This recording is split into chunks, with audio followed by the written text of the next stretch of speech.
अब हम आपको सेल्फ प्रोनिंग की विधि बताते हैं। इसके लिए हमें 3 जगह पिलो रखने हैं। हमें सेल्फ प्रोनिंग में करना क्या है, हम पेट के बल लेटेंगे, लेकिन ऐसे नहीं कि सीधे हम पेट के बल लेट जाएं, क्योंकि ऐसा किया तो हमारा पेट दबेगा और पेट का मूवमेंट इफेक्ट हो जाएगा। वो क्यों इंपॉर्टेंट है कि पेट ना दबे? जब हम सांस लेते हैं तो चेस्ट और पेट के बीच में डायाफ्राम होती हैं, और जो डायाफ्राम्स का मूवमेंट होता है उसका बहुत भारी कंट्रीब्यूशन होता है हमारी ब्रीदिंग में।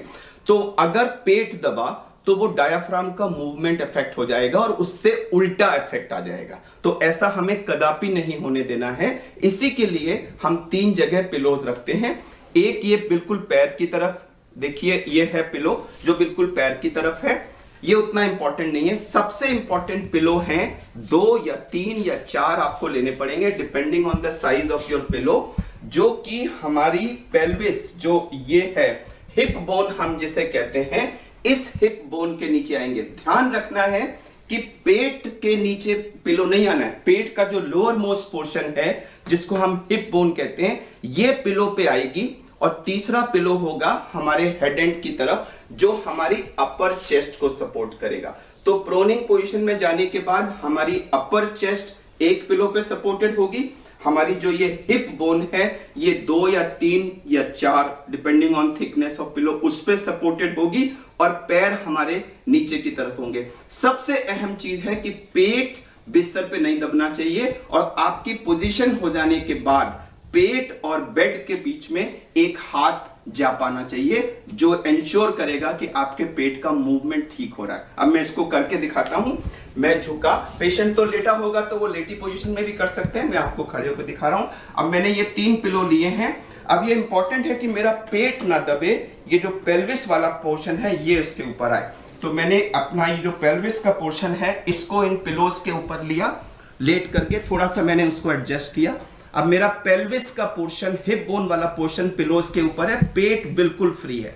अब ये चेस्ट वाले तकिए को मैंने थोड़ा सा अपनी तरफ लिया और इसको यहां पर जो मेरी अपर चेस्ट है इस पे कर लिया, यहां पर। अब आप देखिए इस पोजीशन में आने के बाद इधर साइड से दिखाइए कि ये जो हाथ है मेरा, देखिए मेरे पेट और बेड के बीच में आराम से जा रहा है, और जब मेरा सांस से मेरा पेट हिल रहा है तो पेट के मूवमेंट में कोई रिस्ट्रिक्शन नहीं। ये सबसे अहम चीज है कि हमारा पेट नहीं दबना चाहिए। और जो तीसरा पिलो है वो मेरा पैर की तरफ है। आप देख लीजिए मैंने अपने पैर जो हैं वो पिलोस पे सपोर्ट किए। उसको आप थोड़ा बहुत आगे पीछे कर सकते हैं, और अगर अनकंफर्टेबल लगे तो हटा भी सकते हैं। अब जो हमने ये चेस्ट की तरफ पिलो रखा है इसको हम थोड़ा बहुत आगे पीछे कर सकते हैं। अब सर कैसे पोजीशन करें? कई तरीके हैं। आप या तो सीधा इसको थोड़ा ऊपर लेके अपनी थोड़ी जो है वो इस पे सपोर्ट कर सकते हैं, देखिए ऐसे हो गया। या दूसरा ऑप्शन है कि आप थोड़ा सा इसको नीचे करें, और हमने दोनों अपने हाथ ऐसे ले लिए और हमने हाथ पे इसको सपोर्ट कर लिया। और ऑक्सीजन अगर लगी है तो मास्क लगा है तो मास्क भी लगा हुआ हो सकता है, और अगर नेजल कैनुला है तो वो भी लगा हुआ हो सकता है। या मैंने अपने सर को ऐसे कर लिया, या मैंने अपने सर को ऐसे कर लिया, या फिर इसको हटा के मैंने इसको इसके ऊपर कर लिया। तो आपको चूंकि 2 घंटे तक लेटना है तो आप बीच बीच में इसकी पोजीशन चेंज कर सकते हैं। आप हाथों की पोजीशन जो है वो आपको कंफर्टेबल रखनी है। आप यहाँ भी रख सकते हैं। आपने एक हाथ साइड ऑफ द बॉडी में कर लिया, दूसरे को थोड़ा आगे पीछे कर लिया, इसको इधर कर लिया, इसको आगे पीछे कर लिया, और बीच बीच में आप थोड़ी बहुत पोजीशन चेंज कर सकते हैं। बीच में अगर संभव हो, अगर आपको थकान ना हो और ऐसा करने पे आपका ऑक्सीजन ना कम हो रहा हो, तो आप थोड़ी देर के लिए बीच में चेस्ट को ऐसे उठा करके डीप ब्रीदिंग की एक्सरसाइज भी कर सकते हैं, और फिर आप वापस आ सकते हैं। ध्यान रहे कि ये सैचुरेशन लगा के करें। अगर आपको ब्रेथलेसनेस हो रही है, टायर्डनेस हो रही है, या सैचुरेशन ऐसा करने पे ड्रॉप होता है तो ऐसा ना करें। तो ये हुई प्रोनिंग की पोजीशन, जिसमें चेस्ट के नीचे पिलो है, मेरी पेल्विस के नीचे, हिप बोन के नीचे पिलो है, और पैर के नीचे पिलो है, और मेरे पेट और बेड के बीच में जगह है। अब आइडियली 2-3 घंटे अगर आप इस पोजीशन में लेट सकें तो आप देखेंगे आधे घंटे के अंदर ही आपके सैचुरेशन में 5 से 10% का इंप्रूवमेंट आ जाएगा। 2-3-4 घंटे आप इस पोजीशन में लेटिए, उसके बाद आप पोजीशन चेंज कर सकते हैं। मैंने ये पिलो हटा दिया, मैंने ये पिलो भी हटा दिए, और ये पैर वाला पिलो भी हटा दिया, और अब मैं लेफ्ट लैटरल पोजीशन में आ गया। मेरी लेफ्ट साइड डाउन है, मैं लेफ्ट लैटरल पोजीशन में आ गया, हाथ को यहाँ रख सकता हूँ, यहाँ रख सकता हूँ, यहाँ रख सकता हूँ, जैसे चाहे सर पे रख सकता हूँ, जिसमें मुझे कंफर्टेबल लगे। अब मैं 2 घंटे लेफ्ट लैटरल पोजीशन में लेटने की कोशिश करूंगा। उसके बाद फिर मैं राइट लैटरल पोजीशन में चला जाऊंगा। मैंने अपनी पोजीशन चेंज कर ली और अब मेरी राइट साइड डाउन है और अब मैं राइट लैटरल पोजीशन में आ गया। तो मैं अब राइट लैटरल में 2 घंटे लेटने के बाद अब हम सीधे हो सकते हैं, अपने बैक के बल लेट सकते हैं और इस पोजीशन में हम थोड़ी सी ब्रीदिंग एक्सरसाइजेस कर सकते हैं थोड़ी देर, या फिर हम धीरे धीरे धीरे उठ के बैठ सकते हैं और उठ के बैठ के चौकड़ी मार के बैठ जाएं। ऐसे बिल्कुल अपने को झुका के ना बैठें ऐसे, क्योंकि उससे हमारी लंग कैपेसिटी कम होती है। अपने को पूरा जितना सीधा हो सकता है और जितना चेस्ट को पीछे कर सकते हैं, थोड़ा सा ऐसे मूवमेंट कर लें, थोड़ा शोल्डर्स को ऊपर नीचे मूवमेंट कर लें, थोड़ा ऐसे दाएं बाएं मूवमेंट कर लें।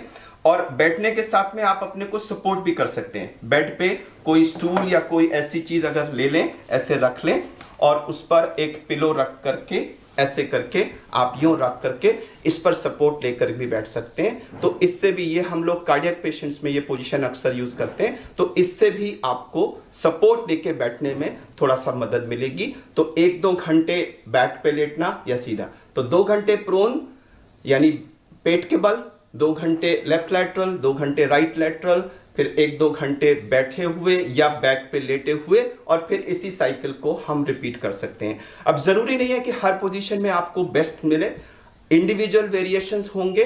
तो अगर आपको किसी एक पर्टिकुलर पोजीशन में बेस्ट ऑक्सीजन मिल सकता है तो उस पोजीशन को आप ज्यादा समय के लिए इस्तेमाल कर सकते हैं।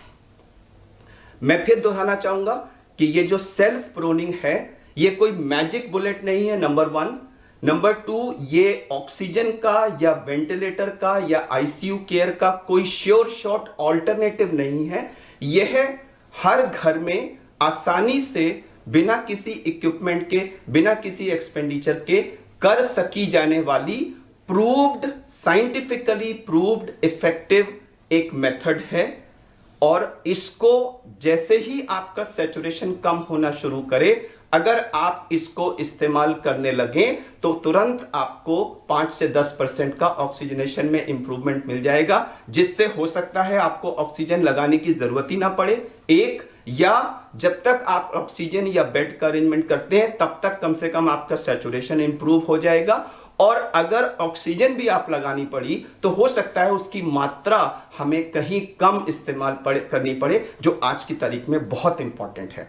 तो ये सेल्फ प्रोनिंग एक साइंटिफिकली प्रूव मेथड है। आईसीयूज में पूरी दुनिया में वेंटिलेटेड पेशेंट्स में इसका इस्तेमाल होता है, और जहां जहां रिसर्च हुई है 3/4 से ज्यादा पेशेंट्स में इससे सिग्निफिकेंट बेनिफिट प्रूव हुआ है। In fact it has been proved कि ये आईसीयू पेशेंट्स में डेथ रेट को कम करता है। तो जो इतना वेल प्रूव्ड मेथड है उसका हम घर पे इस्तेमाल क्यों ना करें।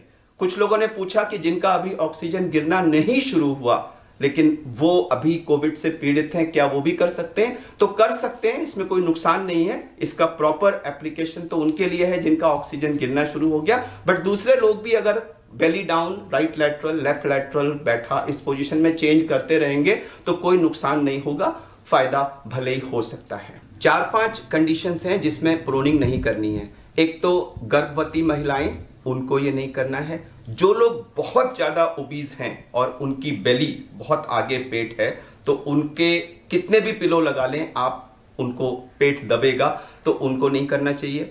अगर आप हार्ट पेशेंट हैं तो प्लीज आप इसको मत करिए, क्योंकि हो सकता है इससे आपको कुछ हार्ट फेलियर की प्रॉब्लम ना हो जाए।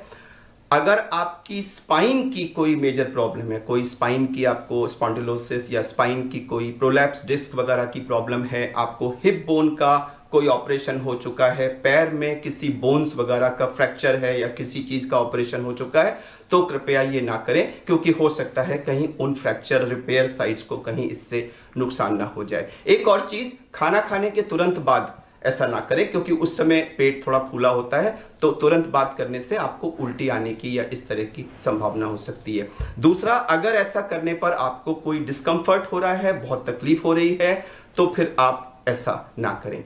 कई बार लोगों ने रिपोर्ट किया है कि जैसे ही वो प्रोन पोजीशन में जाते हैं खांसी आ जाती है, तो थोड़ी देर अगर खांसी आ रही है तो उसको टॉलरेट कर लें, जरूरत हो तो उस पोजीशन में आप नेबुलाइजर भी ले सकते हैं, और प्रायः मैंने देखा है कि थोड़ी समय के बाद वो एडजस्ट हो जाते हैं और वो खांसी कंट्रोल हो जाती है।